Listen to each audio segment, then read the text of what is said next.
realidad Nicolás nos había propuesto discutir algunos conceptos en torno a la fotografía de indígenas que tienen que ver con la visualidad, la colonialidad, el exotismo, la racialización del otro, y es un poco en relación a estos conceptos que pensé en trabajar sobre corpus que obviamente ya vengo desarrollando hace mucho tiempo, y organicé un poco la exposición teniendo en cuenta 3 instancias de análisis que se dieron en mis trabajos previos, y entonces la reorganicé un poco para esta exposición, y que tiene que ver con discutir esos conceptos en las instancias de producción de la imagen del indígena, de circulación y de recepción.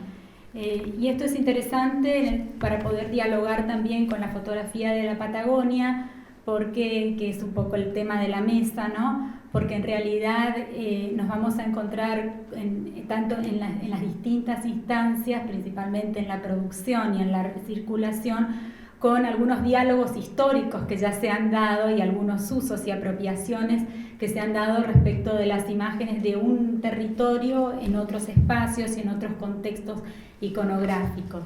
Entonces, por eso me pareció interesante hacer este recorrido sin por ello ser un recorrido de orden evolutivo, histórico, sino que voy a tomar algunos casos y algunos ejemplos para trabajar un poco estos conceptos.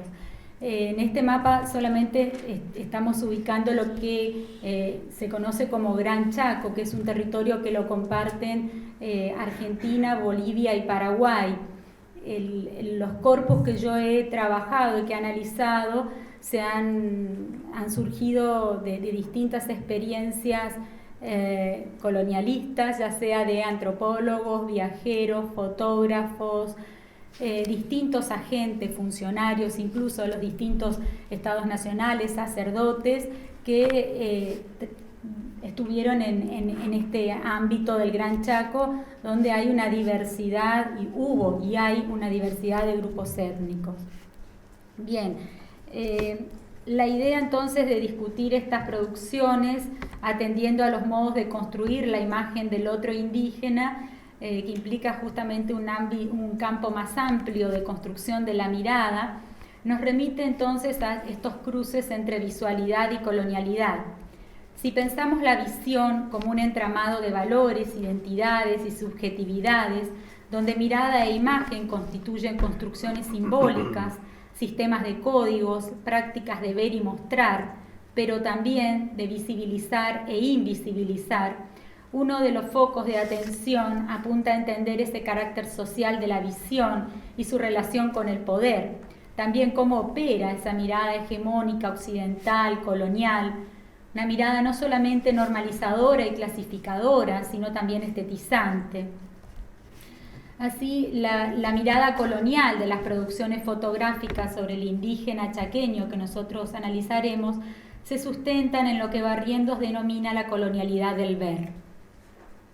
Este autor sostiene una colonialidad del ver que, al igual que la colonialidad del saber propuesta por Quijano desde los estudios postcoloniales, es constitutiva de la modernidad y se caracteriza por la existencia, cito, de una matriz colonial que subyace a todo régimen visual basado en la polarización e inferiorización entre el sujeto que observa y su objeto o sujeto observado.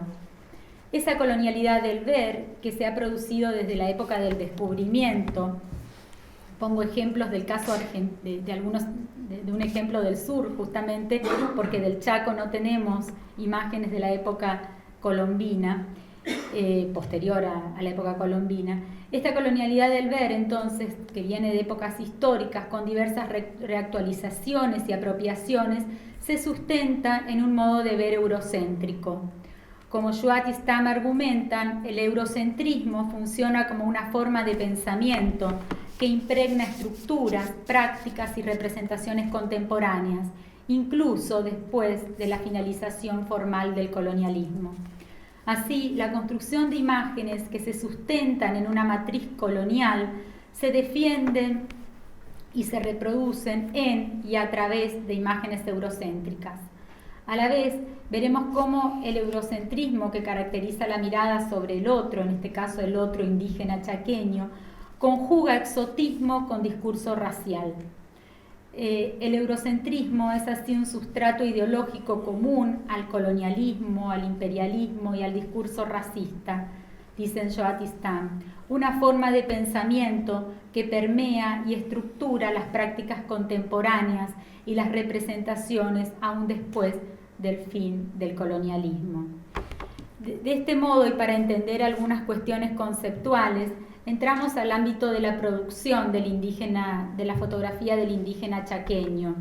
Desde las primeras imágenes del siglo XIX hubo una fuerte impronta racionalista, de racializar la imagen del otro indígena, que procedía particularmente de la ciencia antropológica. En ese sentido, el Museo de la Plata en la Argentina tuvo una influencia decisiva, y fueron los investigadores del Museo de la Plata los primeros que comenzaron a construir imágenes que luego se difundieron en un amplio campo social, no solamente en el ámbito académico, y que justamente manejaron esta noción de tipos que suponían la percepción occidental del otro a partir de teorías raciales. Así, la fotografía representaba una esencia abstracta que fue percibida como una realidad observable, tanto en estas imágenes de antropólogos como en las de fotógrafos comerciales y viajeros, que tomaron este concepto de tipo y lo adaptaron a sus propias producciones. Las imágenes que ustedes están viendo en este momento, están viendo la plancha de la publicación de las imágenes en una revista del Museo de la Plata. Sin embargo, fueron tomadas, son indígenas de la región del Chaco formoseño de la Argentina, pero fueron tomadas en La Plata en momentos en que estos indígenas estaban por ser llevados a fines del 19 a una exposición internacional de París, y no los para ser expuestos, para ser exhibidos, y no los dejaron salir porque eran indocumentados.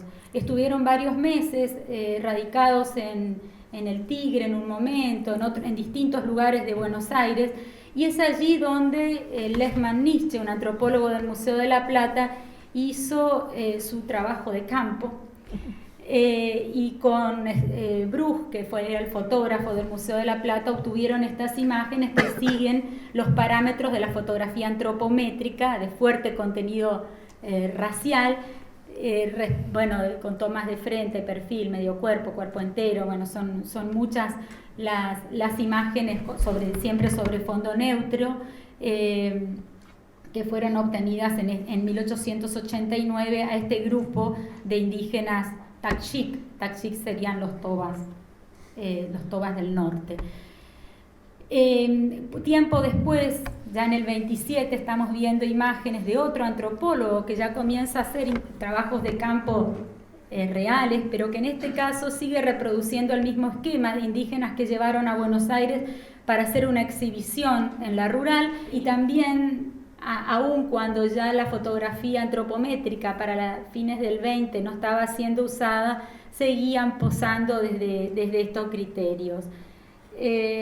Entonces es interesante esto porque estos criterios antropométricos permean la fotografía de la fotografía de indígenas del Chaco, que en este momento, para principios del siglo XX, constituye uno de los temas centrales del mercado postal en la Argentina. De los tipos sociales que integraban la fotografía postal a principios del siglo XX, los indígenas tenían un porcentaje importante, y dentro de los grupos indígenas eran los del Chaco y los de la Tierra del Fuego los que tenían mayor visibilidad. Y en esta visibilización aparecen también, en la circulación, que vamos a retomar un poco más adelante, manipulaciones y apropiaciones de la imagen del indígena. A partir de este contexto de racialización de la imagen del otro y del otro, aparecen en la producción ciertos índices o marcas visuales, marcas de etnicidad, desde los que se comienza a construir en el contenido, pero también en la forma, la relación entre visualidad y racialización del otro. En ese sentido, compartimos muchos de los trabajos que Margarita Alvarado y su equipo había hecho sobre mapuche y que luego hizo también sobre fueguinos y andinos, respecto de ciertos dispositivos que se dan en forma común tanto a Chaco como Patagonia, como el encuadre, el punto de cámara, el objetivo, y particularmente ciertos procedimientos de pose y escena étnica. Pose que se da tanto en la fotografía obtenida en estudios como en la fotografía obtenida en contextos naturales, y que donde, como dice Margarita Alvarado, sujeto y objetos entran en una dinámica de relaciones espaciales, buscando muchas veces generar una atmósfera no contaminada por la presencia de la cámara.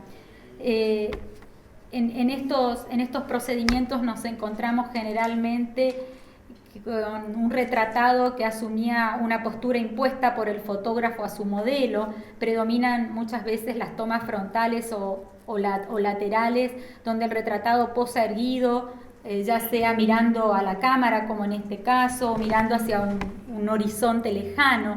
Este es un fotograma obtenido del primer film etnográfico del Chaco, que bueno, nosotros estamos trabajando en estos últimos tiempos también cine, entonces en la visualidad hacemos en estos ejercicios de la mirada también un cruce con imágenes obtenidas, imágenes móviles. Así nos encontramos con una estética severa, sin artilugios, que muchas veces nos obliga a mirar directamente al retratado y que en todos los casos también remite a la idea de tipo, ¿no? Otras variables en la producción de la imagen del indígena chaqueño es la teatralización y el manejo de actor.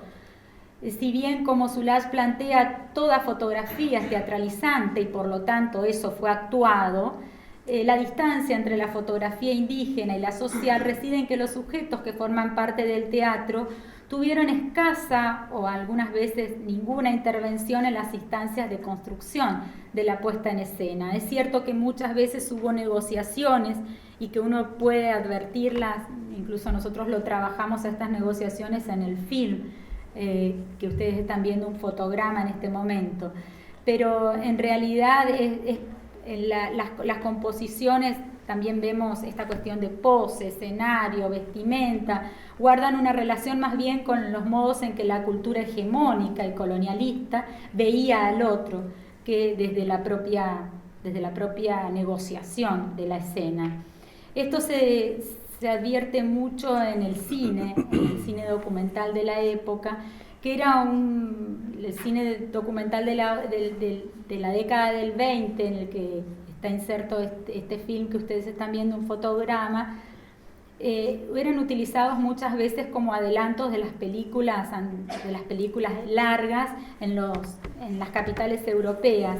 Entonces este film se entiende dentro de los films etnográficos que tenían una función también de cine espectáculo, por eso planteamos que forman parte del teatro, no solamente en la escena, sino en la manera en que esto circulaba. El primer cine tuvo sin duda una propia lógica del espectáculo. Todo lo que se filmó fue convertido en espectáculo y las imágenes fílmicas de los pueblos originarios y sus cuerpos en movimiento fueron muy populares en el cine europeo de la época. Es más, muchos de estos cortometrajes rodados en diferentes lugares del mundo eran documentación de actuaciones, bailes, procesiones, desfiles que se proyectaban como films de ingreso a las películas extensas. Hubo también en estos procedimientos en cuanto a la producción de la imagen del indígena chaqueño, como también se da en el caso de Mapuche y Patagonia, ciertos recursos como la cirugía de la imagen. Obviamente que hubo cirugías mentales y cirugías fácticas. Acá lo que estamos viendo son cirugías fácticas, ¿no? Cómo recortaban una imagen y la implantaban en otro contexto que, bueno, respondía a lo que el espectador y el consumidor de estas imágenes esperaba ver. Esto tiene que ver también con la circulación, a la que nos vamos a referir luego, pero bueno, en este caso tiene que ver también a la producción de una nueva imagen, como cómo se recorta de una escena para implantarla en otra. Por otro lado, ustedes se darán cuenta que estoy mostrando imágenes producidas por distintos emisores. Hay viajeros, hay antropólogos, en este caso son imágenes obtenidas por sacerdotes o desde un ofrecimiento a fotógrafos de los sacerdotes, ¿no? Otro elemento que vemos en la fotografía del indígena es el disciplinamiento tanto formal como de contenido. El disciplinamiento de contenido tiene que ver con que en la evangelización particularmente, acá veíamos una evangelización de misioneros franciscanos y en este caso anglicanos en el Paraguay, en el Chaco paraguayo, opera el mismo recurso de mostrar aquello que ha sido incorporado a la civilización, entre comillas. Pero también una normalización de la imagen o un disciplinamiento más bien de la imagen en cuanto a una construcción que sigue ciertos parámetros compositivos clásicos, ¿no? Clásicos que se vinculan con otro aspecto que mencionamos en la fotografía del indígena chaqueño y es la elección de una estética realista. Tanto las imágenes procedentes de fotógrafos como de etnógrafos acudieron a una estética realista. El paradigma entonces del salvaje, entre comillas, se basa en parte en la representación de gente real haciendo cosas reales. De ahí la relación con esta estética realista. La mirada se sitúa muchas veces en los detalles que constituyen el material para el conocimiento etnográfico. La estética realista que Russell plantea, que caracteriza también al primer cine, se vincula con el realismo etnográfico como forma de conocimiento. Así, cine etnográfico y antropología clásica buscan la representación de la realidad desde una mirada holística, positiva, como régimen de verdad. Ese realismo de base cientificista justifica la espectacularidad circense que mencionábamos antes respecto del primer cine. Bueno, acá hay algunos ejemplos justamente de escenas étnicas desde una estética realista que están obtenidas de este film que les mencionaba, que tuvo una primera edición en 1920 y una reedición con otro guión en 1950. Otro aspecto que hace a la fotografía del indígena en el Chaco es la relación entre visualidad y poder. Y en esta cuestión de visualidad incluimos también aquello que se invisibiliza. La fotografía actúa como prueba, orden y verdad respecto del otro. Y esto fue muy utilizado por la fotografía oficial, en este caso respecto de las campañas. Esta fue la última campaña militar que se hace de sometimiento a los grupos indígenas del Chaco argentino a fines del siglo XIX. Es una de las pocas imágenes que perduran, donde hay muchos de estos elementos que mencionábamos antes, ¿no? De construcción de escena, de realismo, de una estética realista, de normalización, una construcción de la imagen basada en la centralidad, ¿no? Y los indígenas que se encuentran sometidos y prácticamente integrando el ejército que fue a someterlos. Pero también, y lo voy a retomar después en la recepción, esta relación con el poder hace que muchas veces se recorte y se invisibilicen aquellos episodios que el poder político no quiere que la imagen muestre. Esta imagen fue tomada el mismo día de la masacre de Napalpí, que es la masacre más importante que sufrieron los pueblos indígenas del Chaco argentino, en este caso en 1924, y por el contrario la imagen no nos muestra en absoluto ningún escenario de violencia ni de sometimiento. Entonces vamos a ver cómo algunos índices que la imagen nos vela a nuestro conocimiento, pero que las comunidades en el momento de la recepción identificaron, nos hablan justamente de la violencia que está invisibilizada. En particular, en este caso, nos referimos a el brazalete, que no sé si ustedes identifican, que tienen algunos de los indígenas un brazalete blanco, que los descendientes de quienes vivieron los episodios de la matanza rememoran como un brazalete que identificaba a los indígenas amigos asociados al poder político de la época de los salvajes. Entonces la imagen sí nos está hablando de la matanza, aún desde la invisibilidad que el Estado pretendió consolidar respecto de este hecho. Esta imagen, que también fue obtenida el mismo día y en el mismo contexto, y que lo involucra ese mismo antropólogo que veíamos a fines del 19, Lechman Nietzsche, porque él está en la misma escena. También nos habla de que las imágenes fueron obtenidas en el contexto de la masacre, en el sentido de que se conoce por la memoria de la comunidad que hubo un avión que sobrevoló el lugar donde se encontraban los sublevados, entre comillas, para ubicarlos y señalar a la policía donde debía realizar el ataque final. Vinculado entonces a estas relaciones entre racialidad, poder, etcétera, es que el viaje y el exotismo se vinculan con todo lo que estamos diciendo en este momento. Y en ese viaje y en ese exotismo, porque todos ellos, todos los fotógrafos, etnógrafos, sacerdotes, etcétera, debieron trasladarse espacial y culturalmente para obtener estas imágenes. Ninguna de estas imágenes fueron obtenidas por gente del lugar, sino que siempre se trasladaron al Chaco. Por eso el viaje es un elemento inicial de la mirada exótica. Esta mirada exótica, que es también una mirada masculina, particularmente masculina, y que está basada en muchos de los parámetros de representación occidental. Acá puse algunos ejemplos solamente para ver los modos de construcción de la imagen femenina desde una mirada masculina, cómo se dio a lo largo de la historia del arte y cómo lo vemos en este caso. Y solamente un ejemplo actual para mencionar que siguen muchos de estos parámetros de visualidad.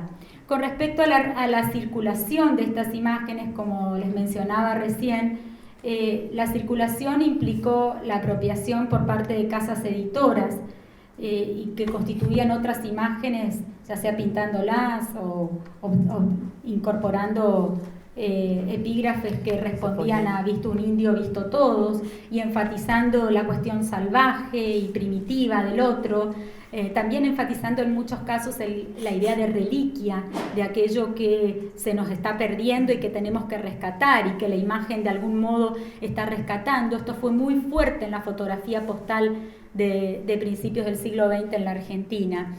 Y nosotros con Margarita hicimos, solamente les paso, un ejercicio de arqueología de la imagen, desde sustratos más actuales hasta más antiguos, respecto de dos imágenes, cómo aparecían denominadas en un álbum de escuela como Banda Yagán. En el 2002 aparecían como pertenecientes a la Patagonia, en 1915 como naturales de Tierra del Fuego, en un canto de la Araucana como araucanos, en 1910 como onas, en 1911 también como onas, y que por otro lado lo encontrábamos en una postal como lenguas, un grupo étnico del Chaco paraguayo, a una de estas mismas imágenes, en la misma época, y que, bueno, pudimos ubicarla como una imagen de Manuel de San Martín, obtenida hacia 1880, está en un álbum del mismo fotógrafo, editado en esta época en el Paraguay como un grupo de indígenas angaités, y pudimos vincular las dos imágenes porque está la misma persona en ambas imágenes. Entonces, esto tiene que ver con un ejercicio de arqueología visual de cómo se dio esta circulación de la imagen y cómo en esto también opera un colonialismo en los usos. En la fotografía contemporánea en la recepción, paso a la fotografía contemporánea porque no me dan los tiempos. Nosotros desde el 2005 estamos trabajando con un corpus de imágenes en la provincia del Chaco en instancias de recepción.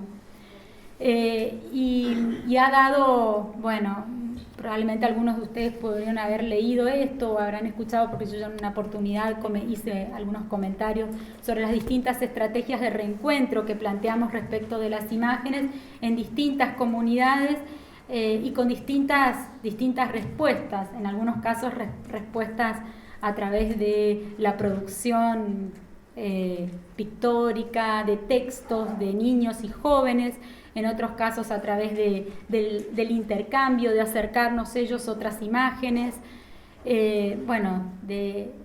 Por lo general no hubo ajenidad respecto de las imágenes, sino hubo procesos de identificación y la imagen en realidad disparó para muchísimas cuestiones. Entre las cuestiones a las que ha disparado, tiene que ver con algo que estamos analizando en este momento y que es la apropiación de un joven Juan Chico, que reclamó las imágenes de la masacre de Napalpí. Hubo demandas comunitarias e individuales de imágenes. Se hizo entonces una exposición de Napalpí en la misma colonia, que hoy se llama Colonia Aborigen, donde se produjo la masacre, con respuestas realmente muy interesantes. Esto lo voy a trabajar un poco más mañana en la clase abierta. Y cómo Juan, a partir de esta exposición de las fotos de Napalpí, donde me había pedido un texto introductorio, él introdujo también una lectura en el guión y armó su propia exposición con la que anda bajo el brazo porque es, digamos, trasladable, y la lleva a todas las localidades que recorre, a escuelas, las va exponiendo en las escuelas y lo ha tomado, digamos, como una herramienta política respecto de la masacre de Napalpí.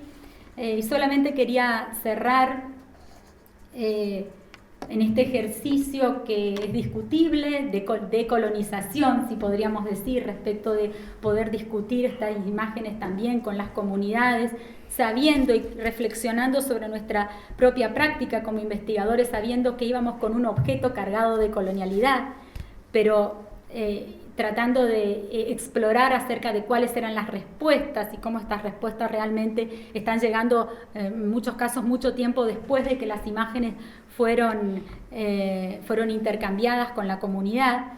Quería cerrar con una frase del mismo Juan. Como les decía, Juan hace este recorrido por escuelas. Él me llama y me dice: Mariana, mañana en tal escuela podés venir, que vamos a exponer. Y bueno, algunas veces voy, algunas veces no puedo, y lo hace él solo. Y el año pasado, en un momento, me dice, me fui a Durati. Durati es una pequeña localidad del interior del Chaco donde hay muchísimos colonos europeos, lleno de colonos europeos. Me dice: me fui a Durati con la muestra de Napalpí, pero no la pude mostrar. En realidad la mostró así. Fue muy poco el tiempo, casi no pude discutir. Viste cómo es Durati, está lleno de gringos europeos. Pero me recibieron bien.